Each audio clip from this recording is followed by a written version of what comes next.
Hey guys, welcome to my channel. So Ramzan మంత్లో అయితే మనము టేస్టీ ఫుడ్ని ఎంజాయ్ చేసాము అండ్ వెయిట్ కూడా పెరిగే ఉంటాము. సో ఆ వెయిట్ని లూజ్ అవ్వాలంటే సో మళ్ళీ మన ట్రాక్లోకి రావాలి కదా. సో ఫ్యాట్ లాస్ రెసిపీలో ఈరోజు బ్రేక్ఫాస్ట్గా నేను పాలక్ ఎగ్ సత్తు ఆమ్లెట్ని చేస్తున్నాను. దానికోసం 2 ఎగ్స్ని నేను సాల్ట్ వేసుకొని బీట్ చేసేసుకున్నాను. తర్వాత నేనేం చేస్తానంటే సత్తు పిండిని నేను 2 టేబుల్ స్పూన్ యాడ్ చేశాను.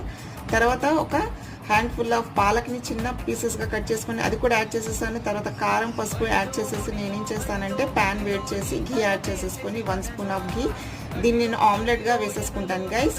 సో మనకి పాలక్లో ప్రోటీన్ ఉంటుంది, ఎగ్లో ప్రోటీన్ ఉంటుంది, సత్తు పిండిలో కూడా ప్రోటీన్ ఉంటుంది. So weight loss fat loss అవ్వాలనుకునే వాళ్ళకి ఇది చాలా మంచి better option. So festival seasons తర్వాత మనము వెయిట్ లాస్ అవ్వాలనుకుంటే ఇలాంటి బ్రేక్ఫాస్ట్ని మనం డైలీ ఇంక్లూడ్ చేసుకుంటే తొందరగా మనకు ఆ ఫ్యాట్ లాస్ కానీ వెయిట్ లాస్ కానీ తొందరగా అవుతుంది. సో థ్యాంక్ యూ అండి, థ్యాంక్స్ ఫర్ వాచింగ్, బాయ్.